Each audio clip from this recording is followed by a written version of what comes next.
हाउसफुल हाउसफुल हाउसफुल हाउसफुल हाउसफुल हाउसफुल हाउसफुल हाउसफुल हाउसफुल हाउसफुल.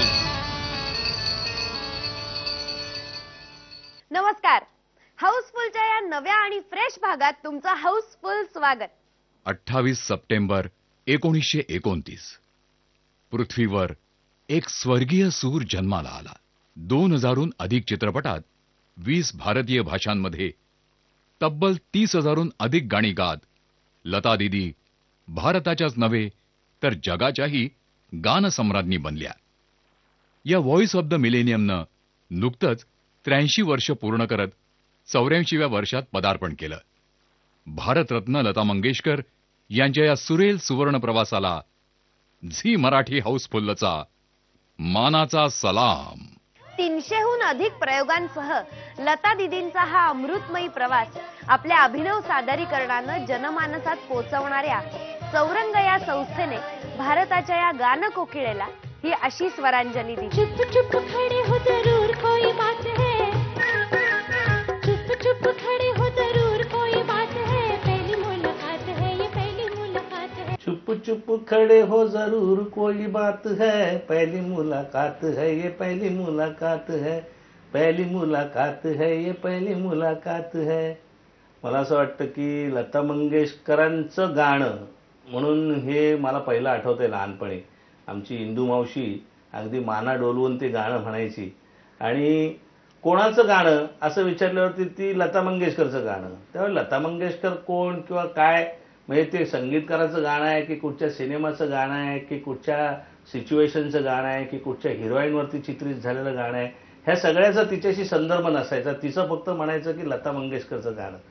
तेव्हापासून लता मंगेशकर एक अद्भुत नाव माझ्या सतत डोक्यात राहील. पुढे ज्या वेळेला 75वं वर्ष अमृत महोत्सवी वर्ष लता मंगेशकरांचं आलं त्यावेळेला ते सगळं गवगवा व्हायला लागला. सगळ्या टीव्ही चॅनल्सवरती आणि सगळीकडे लता मंगेशकर 75 वर्षाच्या होत आहेत वगैरे.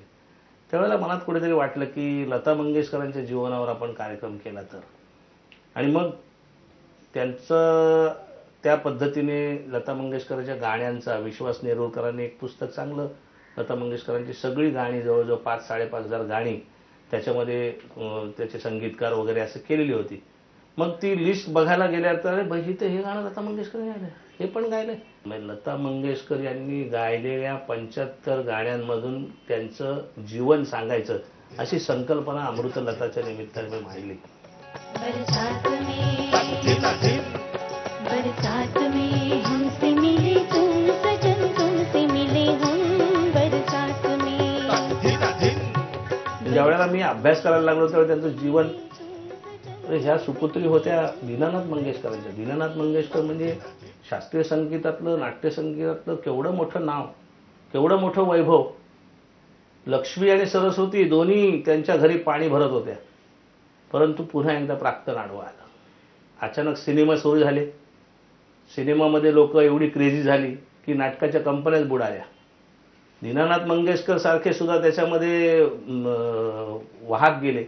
एवढं मोठं ऐश्वर्य पाहिलेल्या दीनानाथ मंगेशकर ज्या वेळेला कंगाल झाले, पण ते कंगाल झाले होते म्हणजे फक्त पैशाने. त्यांच्याकडे सरस्वती आणि लक्ष्मीची जी समृद्धी होती आणि जो संगीत होतं, जो सूर होता, तो ती गाण्याची वही आणि तो तंबोरा एवढ्याच भांडवलावरती लता मंगेशकरांनी एवढं मोठं विश्व निर्माण केलं.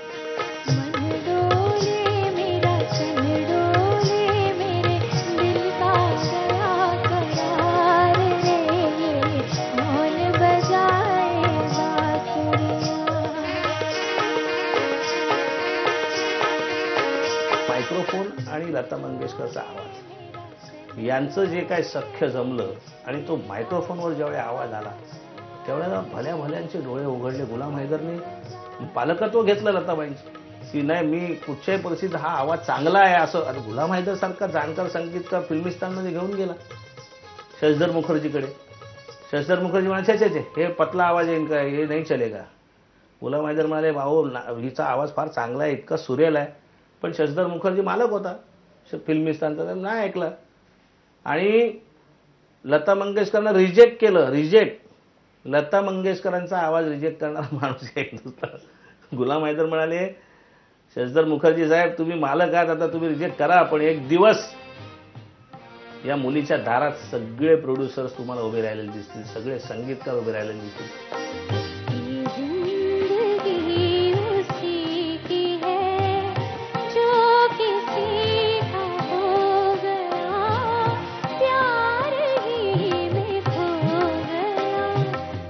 ज्या शशधर मुखर्जीने त्यांना रिजेक्ट केलं त्या शशधर मुखर्जींना करोडपती जर कुठच्या गाण्याने बनवलं असेल तर ये जिंदगी उसी की है जो किसी का हो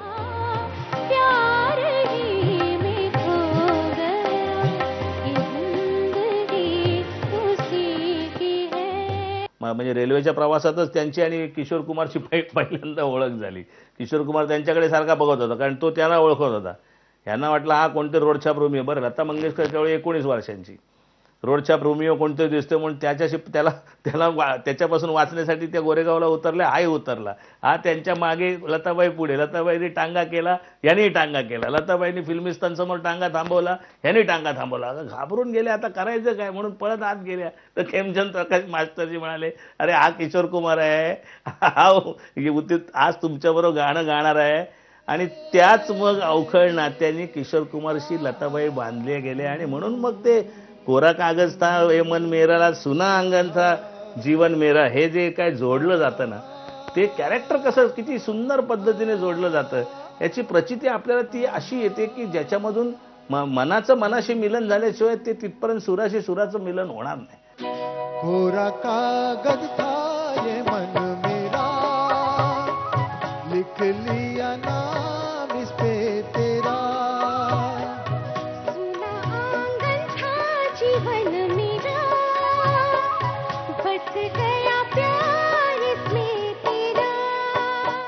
लता मंगेशकरांना भारतीय संस्कृतीच्या आत्म्याची नाडी कळली म्हणून त्यांचे शब्द येताना कुठच्याही नवीन जे गाणारे आहेत ज्यांना गाणं गायचं आहे, सुगम संगीत खास करून गायचं आहे, स्वतःच्या आनंदासाठी गाणारे सुद्धा लोक लता मंगेशकरची गाणी सहज गुणगुणतात.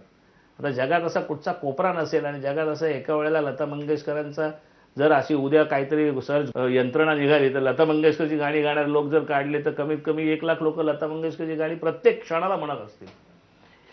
इतकं मोठं योगदान या नुसतं चित्रपट संगीतात नव्हे तर हे खरं म्हणजे संगीताच्या क्षेत्रामध्ये दिलेलं आहे. सितम उठाती गई फिर भी मुस्कुराती गई, मुस्कुराते मुस्कुराते अपना करियर बनाती गई, ये है लता मंगेशकर. लता दीदी आता 83वं वर्ष संपतंय त्यांचं आणि 84व्या वर्षात पदार्पण त्यांनी केलेलं आहे आणि आम्ही त्यांच्या 75व्या वर्षापासून गेली 8 वर्ष हा यज्ञ अमृत लताचा यज्ञ चालू केलेला आहे. हा यज्ञ आम्ही अखंड चालू ठेवणार आहोत. त्यांना इतकं आयुष्य मिळावं की हा आमचा यज्ञ पुढे 100 वर्ष चालू राहील.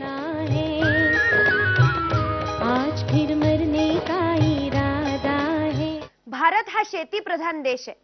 पुस्तकात वाचायला मिळणारं हे विधान खरं आहे का, असा संशय निर्माण करणारी सध्याची शेतीची परिस्थिती, पीक उत्पादनाचा भरमसाठ खर्च, त्याला मिळणारा अपुरा भाव, कर्जात बुडालेल्या शेतकऱ्यांच्या आत्महत्या आणि यात अपयशी ठरणाऱ्या सरकारी योजना. माय म्हणायची माझी, आला मुजोर पाऊस, तुझं औक्षण करू दे, नको पारोसा जाऊस. अवेळीचं पड बापा माझं मरण भिजू दे, अवेळीचं पड बापा माझं मरण भिजू दे, नाही भरलं मन माझं सरण भिजू दे. तनिष्क डिजिटल आय आणि बाबूराव भोर सादर करीत आहेत पिपाणी. तुम्हाला काय वाटतं, हा चित्रपट कोण पाहिल? कोणीच नाही. कसं आहे, शेतकऱ्याचा जीवनावरचा पिक्चर आहे, त्याच्यामुळे शहरातले लोक पाहायचे नाहीत आणि गावाकडे कसं आहे, रोजचं म्हणत त्याला कोण रड, त्याच्यामुळे गावातही कोण नाही पाहायचं, त्याच्यामुळे कोणीच नाही पाहणार. घ्या जिलबी घ्या, गरम आहे. रमेश देव, मकरन अनासपुरे, चंद्रकांत कुलकर्णी, क्रांती रेडकर, वैभव मांगले, रवी काळे, हेमांगी कवी आणि जर्मन अभिनेत्री क्रिस्टीन अशा तगड्या स्टारकास्टसह हा सिनेमा दिग्दर्शित केलाय दिग्दर्शक गजेंद्र अहिरे यांनी.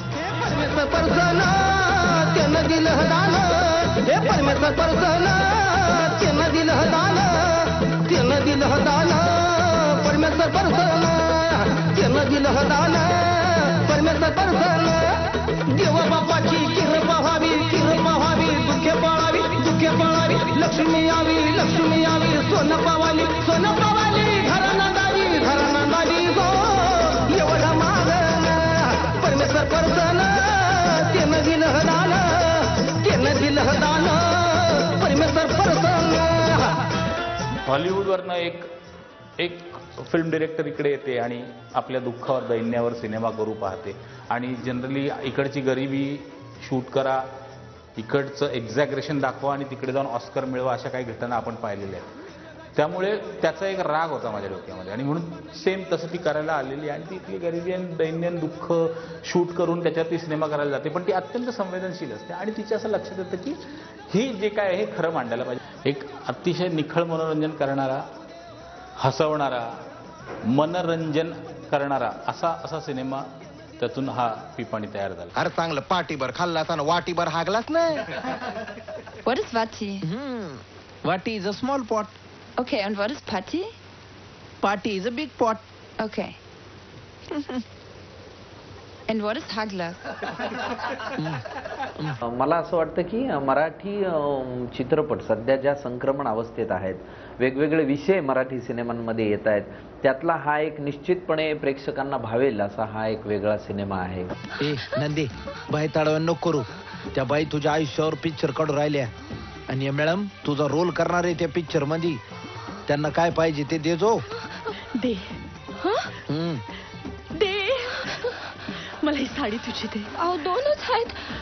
मला हा ब्लाऊज दे. एकच आहे माझ्याकडं. मला तुझ्या केसातली रिबीन दे. मला दे. जो निरागसपणा आहे त्या शेतकऱ्यांमधला की त्यांना त्यांचं आयुष्य हे जगावंच लागतं, त्यांना कुठेच हे जास्त रिअलाइज करून त्यांच्याकडे रडायला वेळ नसतो की अरे देवा आता आपलं काय होणार. रादर ते लोक त्यांचं अख्खं आयुष्य एकवटतात आणि पुन्हा एकदा कामाला लागतात. एखादी आत्महत्या जरी घरी झाली असेल तरीही. तर हे जे मांडलं आहे ह्या चित्रपटात ही पिपाणीची USP आहे असं मला वाटतं. अहो कष्ट आम्ही करायचे, घाम आम्ही गाळायचा आणि मलदा व्यापाऱ्यांनी खायचा. काय शेतकऱ्याकडे जोपर्यंत माल आहे त्याला बाजार नाही आणि तोच माल व्यापाऱ्याकडे गेल्यानंतर लगेच बाजार वाढतो. अरे पण ती रीत आहे, त्याला काय करायचं. नाही ऐकणार तुमचं आम्ही. माझा माल तर विकणार नाहीच मी, पण कोणाचाच माल विकून देणार नाही मी तुम्हाला. अरे नाही ऐकणार तुमचं. बस ओके. एका शेतकरी कुटुंबातून आलेलो आहे मी, तोही अल्पभूधारक. शेतकऱ्याच्या कुटुंबात जन्म घेतला आणि तेव्हा ह्या लोकांना खूप जवळून बघितलंय. समाजातले ही जे एक जो घटक आहे असा त्यांना खूप जवळून बघितले आणि कुठेतरी त्यांना पोर्ट्रेट करायला मिळते आपल्याला, त्यांना सादर करायला मिळते आपल्याला, ह्याचा एक आनंद आहे. बनवा चित्रपट, थोडा सिस्टीमला. मीडिया आहे ना, मांडा प्रदर्शनांच्या दुःखांचं, दैन्याचं, दारिद्र्याचं आणि मिळवा पारितोषिक. आणि एका परदेशातून एका भारताच्या महाराष्ट्राच्या एका रिमोट खेड्यामध्ये शूटिंग करायला आलेली ती एक परदेशी दिग्दर्शक आहे. आणि शिवाय या सगळ्या चित्रीकरणाकडे ती फिक्शन म्हणून बघते आहे, एक कथानक म्हणून बघते आहे. काम करणारे जे शहरी नट आहेत ते गावात येऊन त्या गावकऱ्यांची भूमिका करत आहेत आणि प्रत्यक्ष ज्यांच्या जगण्यावर सिनेमा आहे ते एक प्रेक्षक म्हणून त्या सिनेमाकडे बघतात.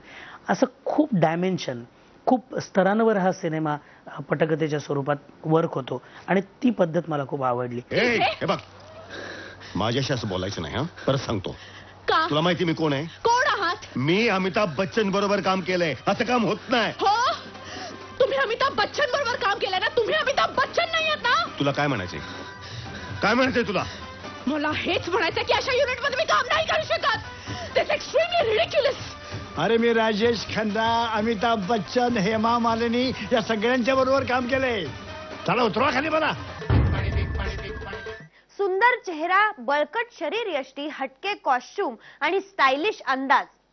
स्टार होण्यासाठीच्या या चर्चित ठोकताळ्यांना छेद देत एक रांगडं व्यक्तिमत्व आपल्या ग्रामीण बोलीभाषेसह मराठी कला क्षेत्रात आलं आणि अवघा महाराष्ट्र लोटपोट झाला. हा चतुरस्त्र अभिनेता म्हणजेच मकरंद अनासपुरे. पाहूया या स्टारच्या स्टारडम मागचा खराखुरा स्टार स्ट्रगल.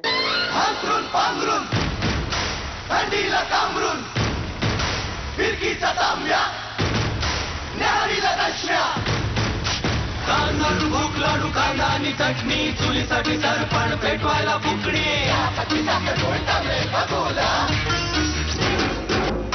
परवा मी असं जाता जाता एक पोस्टर बघितलं ज्यात मकरंदचा मोठा फोटो होता आणि मला अचानक मकरंद विषयी काही गोष्टी आठवल्या. तो मकरंद मला आठवला जो औरंगाबादमध्ये 1990 साली एवढी पॅन्ट, लांडी पॅन्ट, लांडा शर्ट, ज्या शर्टचा रंग गेलेला, अत्यंत विचित्र अशा मिशा वाढलेल्या, केसांची ठेवण नीटशी नाही आणि अस्वच्छ असा एक मुलगा मला माझ्या एका मित्राच्या घरी दिसला आणि तो हा मकरंद होता. माझ्या मित्राने ओळख करून दिली, माझा मित्र आहे मकरंद आणि मंगेश हा सुद्धा नाटकात खूप छान काम करतो. तर मला ना असं न राहून झालं की हा काय काम करेल नाटकात किंवा हा काय करत असेल. मी माझ्या मित्राला विचारलं, पण म्हटलं खरंच करतो का? तो म्हटलं नाही, खरंच फार सुंदर अभिनय करतो हा आणि खूप चांगला नट आहे. तर ठीक आहे, आपण बघूया, काहीतरी करूया. मी आमच्या डिरेक्टरला सांगितलं की आपण एक काम करूया, या नाटकामध्ये मेन लीड मकरंदला दे आणि मी साईड रोल करतो. आणि ते जे नाटक झालं, ते जे पथनाट्य झालं, त्यात मकरंदनी अफलातून अशी भूमिका केली, त्यात तो मावशी करायचा. आणि आम्हाला सगळ्यांना असं जाणवलं की हा फारच चांगला अभिनेता आहे. हा जर मोल्ड झाला, हा जर समजा याला खूप चांगली संधी मिळाली तर हा खरंच काही ना काहीतरी खूप वेगळं काहीतरी घडवू शकतो. हा रंगभूमीला तेव्हा माहिती नव्हतं हे काय घडणार आहे पुढे, भविष्यकाळ काय आपल्याला माहिती नसतो, पण एक रंगभूमीला खूप चांगला नट मिळू शकेल. काही महिन्यापूर्वी कुणाला आपल्या घरी बोलवलं होतं? तांत्रिक बाबा, बंगाली बाबा आहेत, त्यांनी कशाला बोलवलं होतं? अहो, आपल्या बाळाच्या सुरक्षेसाठी. तो काय गायनेकोलॉजिस्ट आहे का? त्याचा स्ट्रगल औरंगाबादपासूनच यासाठी सुरू झाला होता, कारण औरंगाबादच्या तो ज्या भागात राहायचा तो भाग माझ्या घरापासून कॉलेजपासून साधारणतः 9 किलोमीटर होता आणि मकरंद त्या 9 किलोमीटरवरनं सायकलवर यायचा रिहर्सलसाठी आणि रात्री रिहर्सल उशिरा संपल्यावर सुद्धा त्याच सायकलवर तो रात्री घरी जायचा. पण हे सगळं चालू असताना दुसऱ्या दिवशी जेव्हा तो भेटायचा तेव्हा त्याच्या चेहऱ्यावर कुठलाही थकवा नसायचा, सतत आनंद असायचा की आपण काल केलेलं काम खूप छान होतं आणि आजचं पण काम आपल्याला खूप अप्रतिम करायचं. 3 महीने घर में बोल दिया अब यहाँ का स्ट्रगल खत्म, अब बम्बई जाऊंगा सुपरस्टार बनने के लिए. तो मेरा बाप ने बोला अबे गधे उधर जाके क्या करेगा? तो माँ चूल्ही पे खाना पका रही थी, उसके हाथ में फूकनी थी, उसने अगर मारी होती तो यहाँ खोक पडी होती मेरे. वो बोली तुला कशाला जायचं मोड देती का चड्ड्या घातलेल्या पोरींच्या मागे पळायला. त्याच्यानंतर आम्ही एक सगळ्यांनी मिळून 7 जणांनी मिळून घाटकोपरला एक रूम भाड्याने घेतली. त्या रूम मधला मकरंद सुद्धा मला आज दिसतो, दोन्ही पाय, दोन्ही गुडघे छातीशी घेतलेला, मान खाली घातलेला आणि सगळ्या पत्त्यांचा डाव मांडलेला, सतरंजीवर एकटा बसलेला मकरंद आणि त्या पत्त्यांचा डाव एकटाच खेळत असायचा. त्यात तो ते नंबर लावायचा आणि मध्ये जेव्हा कुठे त्याला असं वाटायचं की आता कंटाळा आला तेव्हा तो एकच वाक्य म्हणायचा, मंग्या हे सगळे दिवस गेले पाहिजे, त्या मला फार मोठं व्हायचंय. आम्ही इथं आल्यानंतर काही जणांनी नाकाला रुमाल लावला, पर आम्हाला संडास बाथरूम साफ करायला पण सांगितलं. म्हणजे आता ही पारंपरिक कापड फेकूनच द्यायची म्हणा की आम्ही. आज माझी पोरगी तुमच्या पोरासोरांबरोबर नाचली, पण अंगभर चापून चोपून नऊवारी नेसून नजाकतीने, कारण ईदभर कापड घालून उखळात घालून मुसळ हलवल्यागत कंबर हलवणं तिला जमत नाही. आजचा सामना खरं तर माझ्या पोरीचा तुमच्या पोरांबरोबर नव्हताच. इंडिया विरुद्ध भारत असाच हा सामना होता. आज आम्ही इथं हारलो, पण बाहेरच्या खऱ्या फायनल मॅच मध्ये भारतच जिंकणार याची खात्री बाळगा. धन्यवाद. आपलं दिलखुलास हसणं, रांगडा पेहराव आणि मातीतल्या लहेजासह औरंगाबादहून मुंबईला ऍक्टर बनायला आलेला एक तरुण महाराष्ट्राचा स्टार बनतो आणि स्टारडमची नवी गणितं मांडत एकच गोष्ट शिकवतो, there is no shortcut to success. आपली हाऊसफुल एक्सप्रेस इथे थांबूया, भेटूया पुढच्या भागात. तोपर्यंत हाऊसफुल, बाय बाय. सीधे साधे हे जीवन असते, बळण ना कुठे सरळ रस्ते गुंतागुंत ही कुठलीच नसते चौकटीतले नाते असते न सांगता न बोलता मनात अलगद कशी शिरते कालातल्या कालामध्ये खट्याळती खुदकन हसते